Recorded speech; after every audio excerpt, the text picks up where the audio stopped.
Olá, agora a gente vai começar as aulas de Advanced Math. Nessa aula eu vou falar de quadratics, equações quadradas. Vou falar do formato geral, do formato fatorado e também do formato de vértice, que não é comum para todo mundo. Então vamos lá. Quando eu falo de quadratic equations, eu posso estar mostrando três formatos diferentes. General form é essa, de ax ao quadrado mais bx mais c. Nesse exemplo aqui, x ao quadrado mais 6x mais 8 igual a zero. Eu também posso estar mostrando o formato fatorado, ou seja, tem um parênteses multiplicado por outro parênteses aqui, igual a zero. E, por fim, eu posso ter esse último formato, que não é tão comum para todo mundo, que é esse formato aqui. Vou ter x mais 3 ao quadrado menos 1 igual a zero. Nesse formato aqui, geral, que é o x ao quadrado mais 6x mais 8, ou seja, ax ao quadrado mais bx mais c, o c, que é essa constante aqui, é onde vai cruzar o eixo y, é o meu y-intercept. Então, nesse formato aqui, é o y-intercept. O jeito mais rápido de resolver é por factoring. Na maioria dos problemas da prova, a não ser que eles já te falem que tem um resultado e que o resultado vai estar num formato que tem uma raiz, o melhor jeito normalmente é resolver por factoring. O que você vai fazer? O produto tem que dar 8. Quais são os candidatos? 1 e 8 e 2 e 4, certo? E a soma tem que dar 6. 1 e 8 não tem como eu pegar para fazer dar uma soma de 6. O 2 e o 4 dá. Então, os meus candidatos escolhidos vão ser o 2 e o 4. Eu vou ajustar o sinal, ou seja, mais 2 com mais 4 multiplicados dão 8 e somados dão 6. Então, dentro dos fatores aqui, vou colocar mais 2 e mais 4. Repare bem, a minha solução não é 2 e 4. A minha solução, ou melhor, as minhas soluções não são 2 e 4, são o contrário, sinal contrário sempre, porque esses números que eu achei aqui são os números que vão dentro do parênteses, e aí eu tenho que igualar cada um desses fatores a zero para poder achar o resultado. Então, x mais 2 igual a zero, o x vai dar menos 2. X mais 4 igual a zero, o x vai dar menos 4, né? Se eu colocar isso lá na minha calculadora, vou colocar aqui, eu vou encontrar o ponto de cruzamento do eixo X, ou seja, o x-intercept. Então, vamos lá. Esse é o formato fatorado. Eu vou colocar x mais 2 igual a zero, ou x mais 4 igual a zero, e vou achar o resultado. Esse é o formato fatorado de equação. Agora, você precisa saber que esses termos aqui, x mais 2 é um factor, e o x mais 4 é outro factor. As raízes, as soluções, são chamadas de roots, zeros ou x-intercepts. Todos esses nomes aqui, esses termos, você tem que conhecer. Então, o resultado vai ser sempre o sinal contrário do que está aqui dentro, né? Então, é x menos 2 e x menos 4. O que isso quer dizer? Factor. Significa que quando eu tenho uma divisão, o x mais 2 é um factor e o x mais 4 é outro factor. Por que que eles são factors? Porque se eu multiplicar x mais 2 vezes x mais 4, o resultado é x ao quadrado mais 6x mais 8. Agora, tá vendo esse formato geral aqui? Eu falei que o C é o produto das minhas raízes, né? E o B é a soma das raízes, é o menos B sobre A, porque na verdade é o sinal contrário. Lembra que a soma, na verdade, é só para achar os números que vão dentro dos meus fatores, e a raiz realmente é o sinal contrário daquilo. Por isso que sum of the roots vai ser menos B sobre A, e product of the roots, C sobre A. Tá? Então, por exemplo, nesse caso aqui, a soma das raízes vai ser menos 6 e o produto das raízes vai ser 8. Então, lembrando, roots, zeros, x-intercepts. Então, esses daqui, menos 2 e menos 4.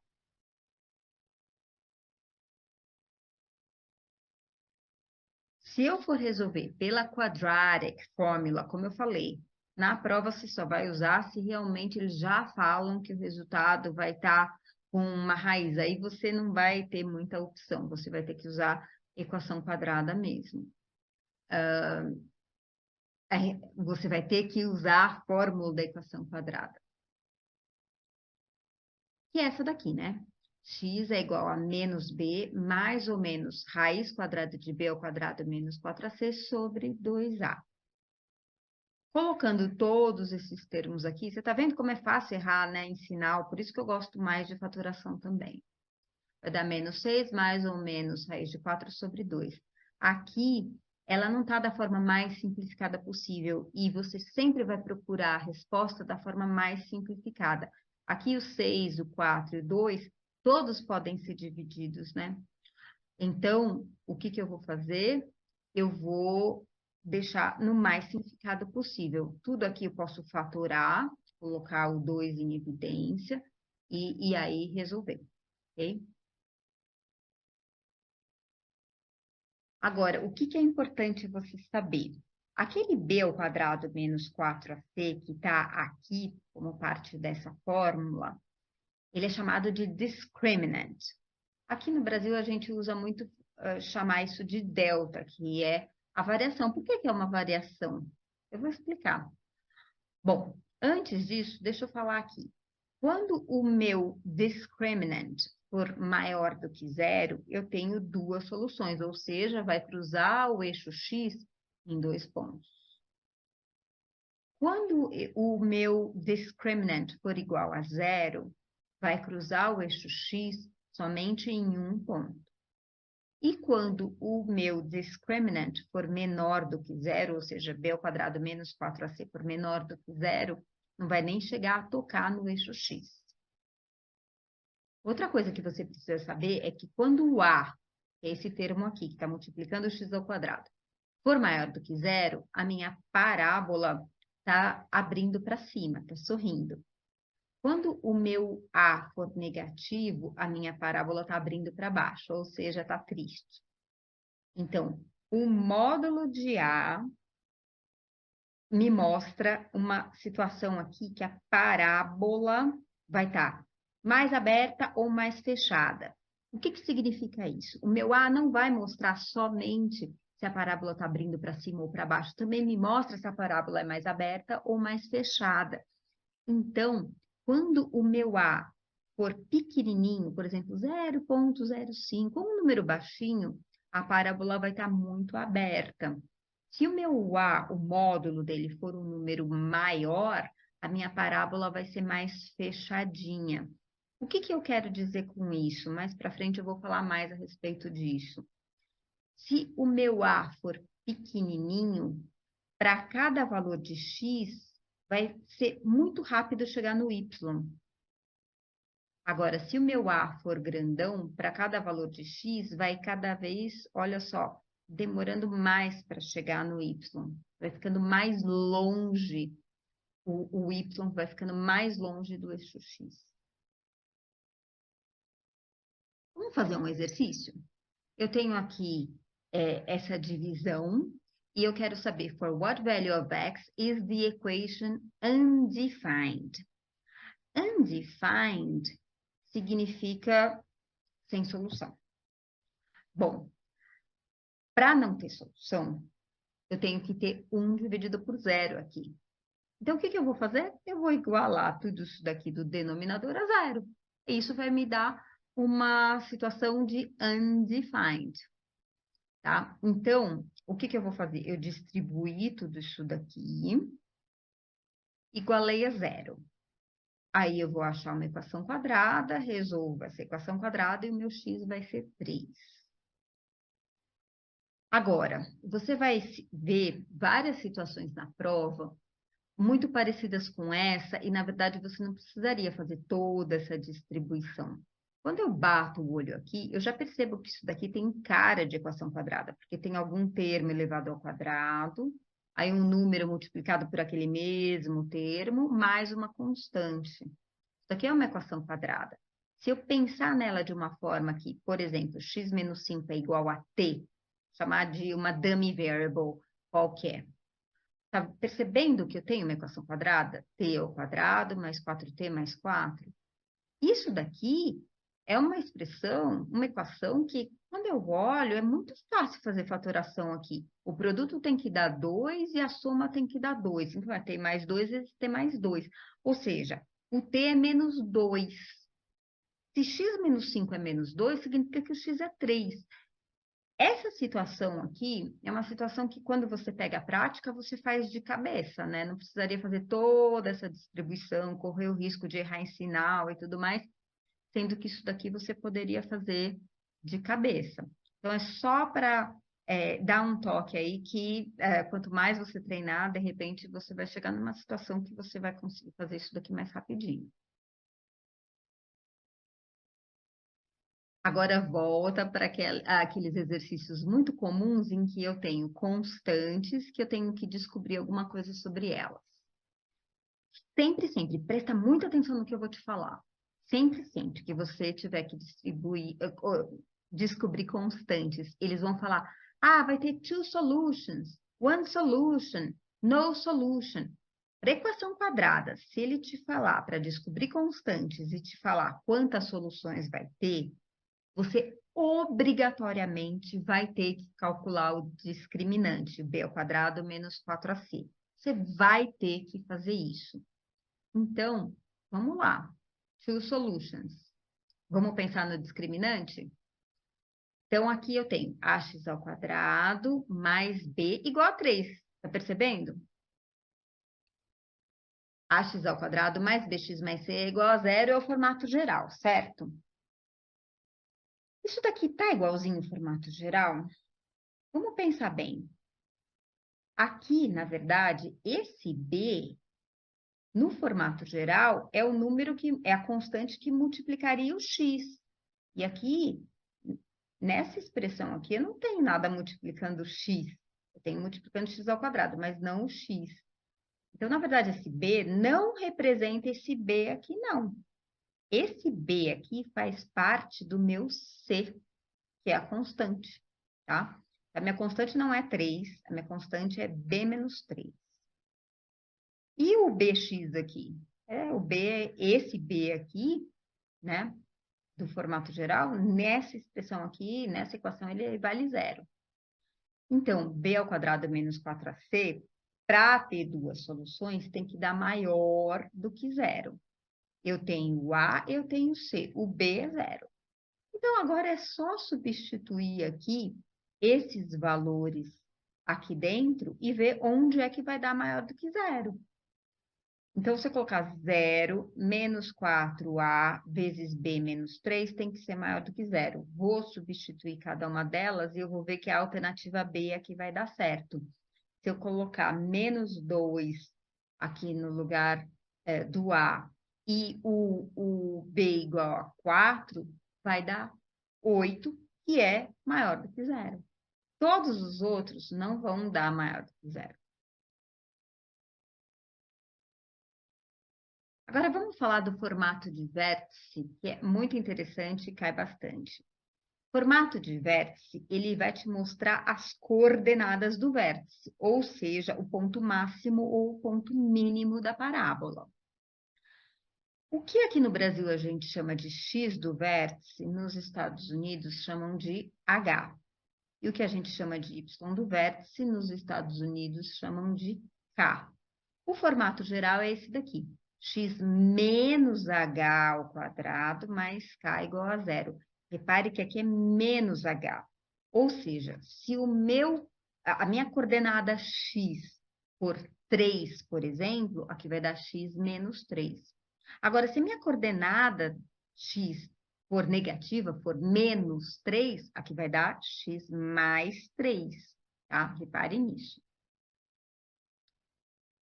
Então, eu tenho aqui o meu vértice, por exemplo, aqui o ponto mínimo, aqui é o ponto máximo, depende para onde a parábola está abrindo, né? Se ela está abrindo para cima, eu tenho ponto mínimo. Se ela está abrindo para baixo, eu tenho ponto máximo.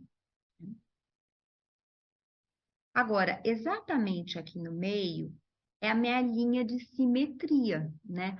O meu x do vértice, ou o meu h, ele vai mostrar exatamente onde vai cortar a parábola ao meio. E um lado é igual ao outro, né? Simétrico. Qual é a fórmula para o meu x do vértice? É menos b sobre 2a. E o meu y do vértice? Eu não preciso ficar lembrando menos delta sobre 4a. Não, eu simplesmente descubro qual é o meu x do vértice, o meu h, vou lá na equação geral, substituo pelo valor do x e acho o meu y. É mais rápido, mais fácil, menos chance de erro. E menos delta, menos discriminante vai te causar problema. Então, vamos lá, converter essa equação aqui. Eu vou fazer de algumas formas diferentes. Vamos converter essa equação aqui para o formato de vértice. Então, eu tenho aqui, ó, menos b mais ou menos raiz quadrada de b ao quadrado menos 4ac sobre 2a. Por que eu deixei tudo aqui no cantinho da esquerda? Porque o meu menos b sobre 2a é justamente o meu x do vértice, o meu h, né? Então, a fórmula da equação quadrada de Bhaskara, ele realmente me mostra o meu x do vértice mais ou menos aqui o raiz de b ao quadrado menos 4ac também sobre 2a, né? Então, o meu h é menos b sobre 2a, ou seja, é menos 12 sobre 2, que dá 6.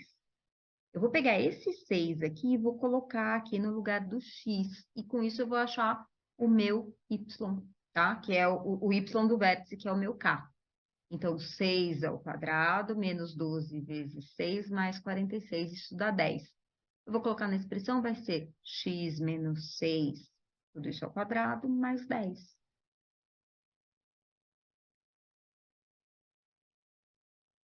Agora, eu vou usar a metodologia que quem estuda em escola americana ou britânica costuma usar, que é completing the square. É uma outra metodologia que, se você já tiver acostumado, você continua usando. Então, vamos lá. O que eu vou fazer? Eu vou pegar esse B aqui, esse termo do meio, menos 12. E o que eu vou fazer? Eu vou adicionar e subtrair B sobre 2 ao quadrado. Então, o que eu vou fazer? X ao quadrado, menos 12x mais 46.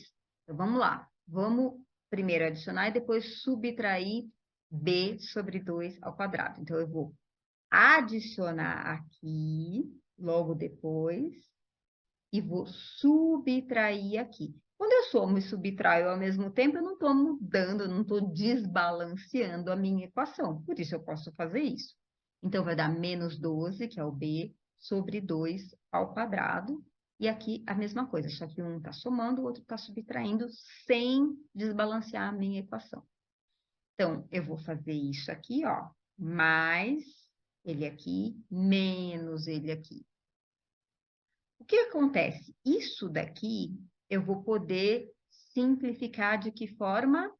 X menos 6, porque aqui, ó, dá menos 12 sobre 2, então vai dar x menos 6. Por que é menos aqui? Porque aqui tem um menos, ó, vendo? É menos 6 ao quadrado, tá? Então, x menos 6 é simplesmente o resultado disso daqui, tudo isso daqui ao quadrado. E esse daqui?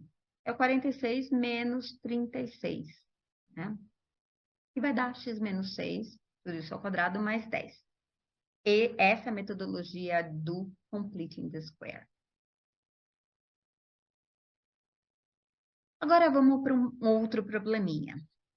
H, aí eu tenho quanto vale aqui. Então, h is the height in meters of a ball t seconds after it is launched vertically upward from the ground with an initial velocity of 25 meters per second. After approximately how many seconds will the ball hit the ground? Eu poderia resolver toda essa expressão aqui, essa equação, colocando que o h é zero, porque vai estar no chão, né? Só que, então eu tenho do momento que ela sai do chão, vai lá para cima e cai no chão de novo. Eu quero saber quanto tempo gastou para cair lá do outro lado. Bom, mas eu tenho um jeito mais rápido de resolver. Porque se eu calcular o x do vértice, que é menos b sobre 2a, aqui eu estou arredondando já, tá? Eu não estou colocando menos 4,9, eu já coloquei direto menos 5 no cálculo. Por quê? Porque ele já está falando approximately. E as alternativas aqui estão arredondadas. Então, para facilitar a minha vida, sem ter que ficar pegando calculadora, eu vou colocar o menos aqui, né? Menos B, que é o menos 25, dividido por 2A. Então, vai dar menos 2 vezes menos 5, que dá menos 10. Dá 2,5. O que significa isso? 2,5, isso daqui é o tempo que eu gastei aqui, né? Tá vendo? Para chegar lá no topo. Para vir aqui do outro lado, já que isso é uma linha de simetria, aqui vai estar no 5, né? Então, o outro lado vai ser 5.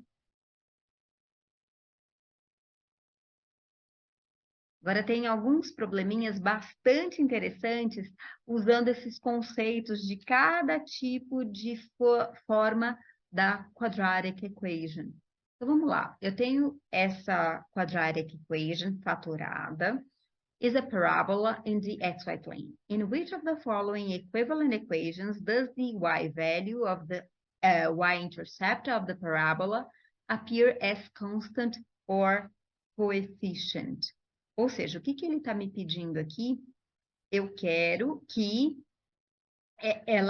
o y-intercept, ou seja, onde cruza o eixo y, apareça como uma constante. O único formato de equação em que o ponto que vai cruzar o eixo y vai aparecer como uma constante é esse daqui, ó. Aqui é o y-intercept. Nenhum desses outros me mostra o y-intercept. Agora eu tenho essa equação. The equation above represents a parabola in the xy plane. Which of the following equivalent forms of the equation displays the x-intercepts, ou seja, as raízes of the parabola as constants or coefficients? Ou seja, em que formato aqui eu bato o olho e eu já consigo identificar e achar raízes? Essa daqui. As raízes não são menos 2 e menos 4, são sinais opostos a esses. Mas é aqui que eu já bato o olho e já acho raiz direto, né? Agora, eu tenho esse formato aqui de novo. Which of the following is an equivalent form of the function f above, in which the minimum value of f appears as a constant or coefficient? Ou seja, eu quero minimum value, eu quero formato de vértice. Só que aqui eu tenho tanto C quanto D no formato de vértice. Eu tenho que descobrir qual delas eu poderia usar. Bom, eu poderia fazer toda a distribuição aqui, converter para o formato de vértice, iria levar algum tempo, né? Mas o que eu posso fazer? Bom, eu sei que menos 6 é uma das raízes e mais 4 é outra das raízes. Eu sei que o ponto mínimo vai estar aqui mais para o lado esquerdo, né? Vai estar aqui do lado negativo, né? Então, onde é que o meu H, o X do vértice, é negativo? É na D, né? Porque lembre-se que o formato é X menos H. Então, se o H é negativo aqui, vai ser X mais H, mais o número aqui. Então, por exemplo, aqui é menos 1, então X menos menos 1 dá X mais 1. Olá! Então, agora a gente chegou na nossa aula de Words in Context. Essa é a primeira parte da nossa aula dentro de Craft and Structure. Para vocês se lembrarem, aqui eu tenho 3 partes dentro de Craft and Structure com 13 a 15 questões. Então, vamos começar com um exemplo de uma questão, como é que ela se parece. Eu tenho aqui, por exemplo, former astronaut Ellen Ochoa says that although she doesn't have a definite idea of when it might happen, she, blah, blah, blah, that humans will someday need to be able to live in other environments than those found on Earth. This conjecture informs her interest in future research missions to the moon. Aí, quando você se deparar com uma pergunta de words in context, ela vai ser mais ou menos assim, tem poucas variações. Which choice completes the text with the most logical and precise word or phrase? E aí você vai ter que escolher entre as alternativas. Uma coisa muito interessante é você perceber que eu já tenho uma palavrinha aqui que tem muito a ver com o que eu estou procurando, conjecture. Então, qual é a palavra que cabe bem aqui? Então, she doesn't have a definite idea of when it might happen. She speculates, porque isso tem tudo a ver com conjecture. Então, quais as minhas dicas para você lidar com essa parte de words in context? Primeiro, é melhorar o seu vocabulário, como um todo. Tem que melhorar o vocabulário para saber o que você vai encontrar pela frente, né, e poder escolher entre as alternativas.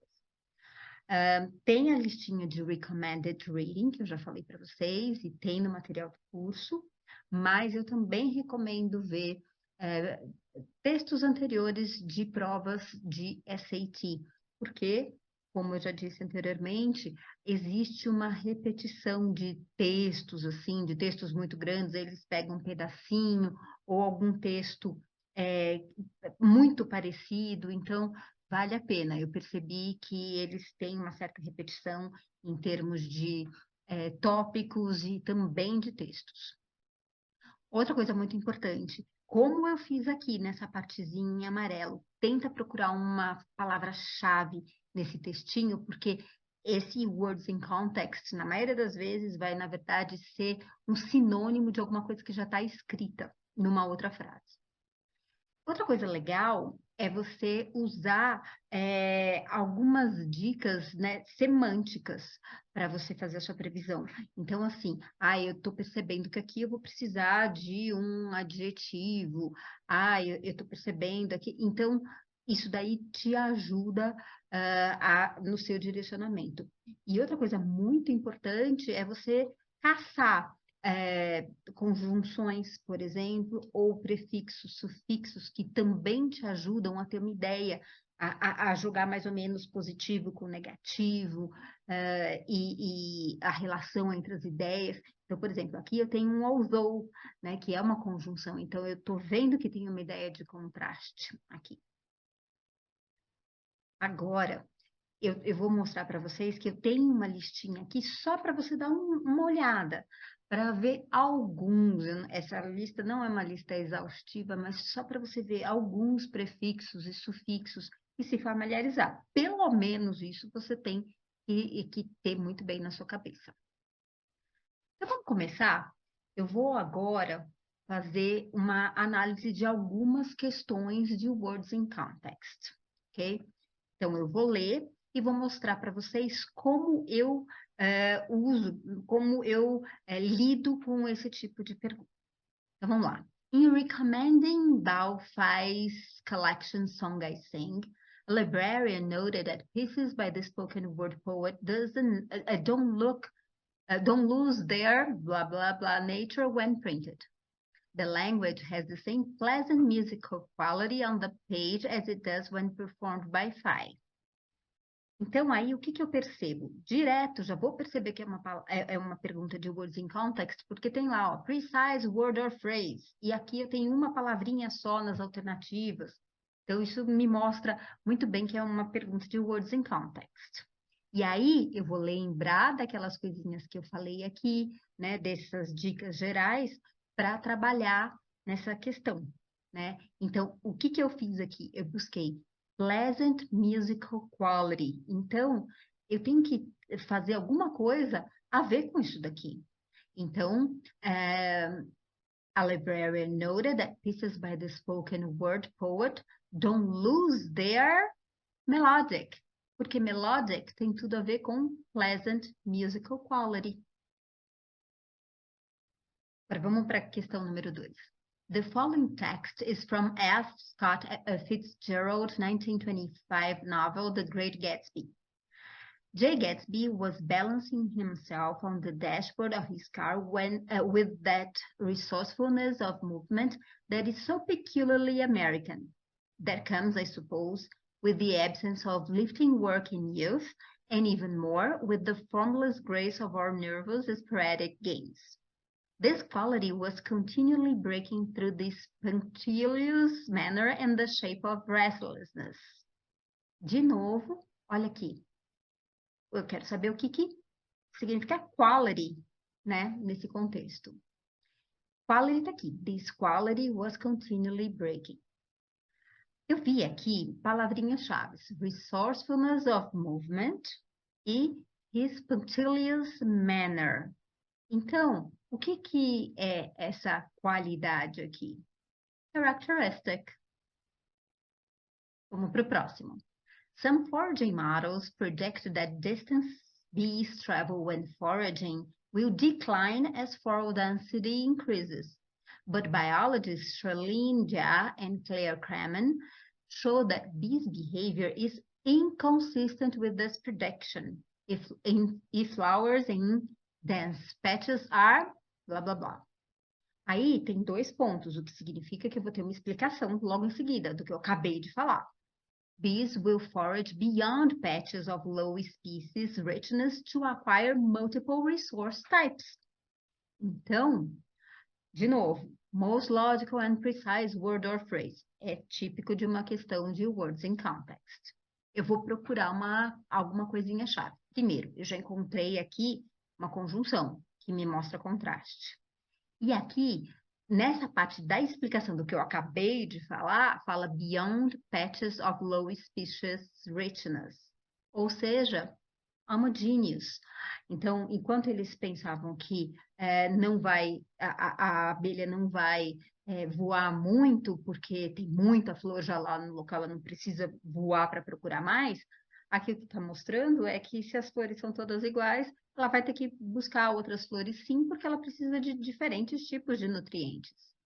Então, é isso. Beyond patches of low species richness. Então, se for homogêneos, não tem isso. Vamos lá para a quarta. Osage Nation citizen Randy Tinker-Smith produced and directed the ballet Wasage, which vividly chronicles Osage history and culture.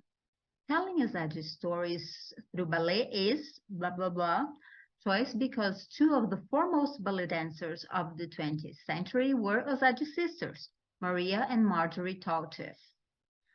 Which choice completes the text with the most logical and precise word or phrase.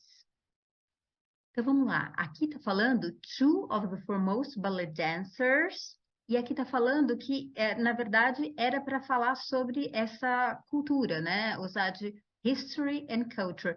E aí, justamente, quando ele direcionou, ele convidou duas das mais importantes bailarinas dessa cultura mesmo. E aí, o que completa bem aqui? Telling Osage stories through ballet is a suitable choice. Por que suitable? Porque na verdade, são ótimas bailarinas que representam exatamente essa cultura. Vamos para a questão número 5. The following text is from Booth Tarkington's 1921 novel Alice Adams. Miss Adams had always been fond of vases, she said, and every year her husband's Christmas present to her was a vase of one sort or another. Whatever the clerk showed him, marked at about $12 or $14. Então, de novo, o que market most nearly mean? Eu estou vendo aqui, at about $12 or $14. Isso daí é o preço, né? Do vasinho que ele compra. Então, priced. Marked pode ser substituído por priced. Vamos para a questão número 6. The following text is adapted from Zora Neale Hurston's 1921 short story, John Redding Goes to Sea. John wants to travel far beyond the village where he lives near his mother, Mari. John had on several occasions attempted to reconcile his mother to the notion, but found it a difficult task. Mari always took refuge in self-pity and tears.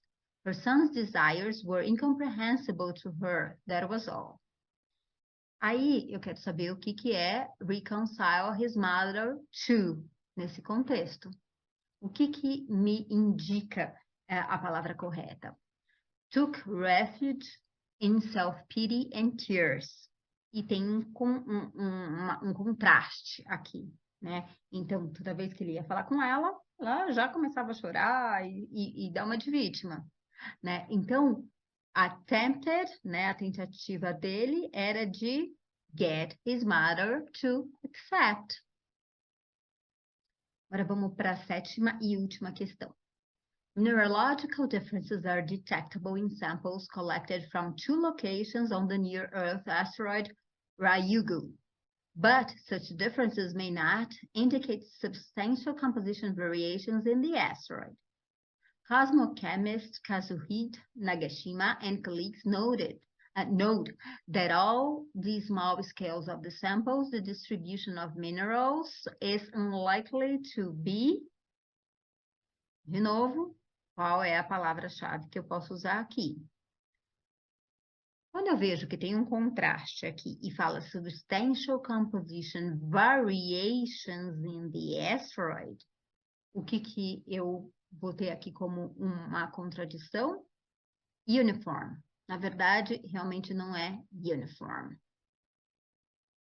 Então, é isso.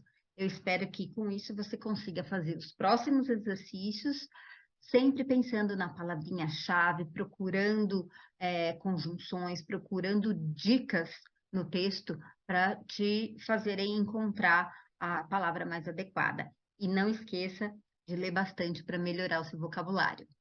Até a próxima! Olá, vamos para a nossa próxima aula. Hoje eu vou falar sobre paralelismo. Paralelismo, a gente tem que pensar no seguinte. Ele é usado para uma lista. Pode ser lista de palavras, de itens, né? Lista de fragmentos, lista inclusive de orações. Eu tenho que prestar atenção. Sempre que tiver lista, eu tenho que prestar atenção. Por quê? Porque os termos, os itens dessa lista devem ser do mesmo tipo, da mesma função. Então, se eu comecei com substantivo, eu mantenho o substantivo. Se eu tinha gerund, eu vou manter gerund. Se eu tinha verbo, e inclusive não só verbo, mas verbo em determinado tempo verbal, eu vou manter o verbo naquele tempo verbal. E outra coisa, antes do último item, eu vou colocar and, or, but, depende do contexto. O que eu não vou colocar é as well as, adicionando um monte de palavrinha aí que nem é gramaticalmente correta. Então, não pode. Antes do último termo da minha lista, eu vou ter and, or, but, essas palavrinhas. Então, vamos para um exemplo. Our zoo is hiring biologists, researchers, zookeepers, and people who take care of the shop. É fácil, dá para entender essa frase, mas o problema é que ela não está paralela. Então, se eu tenho vários substantivos, eu vou manter com substantivos.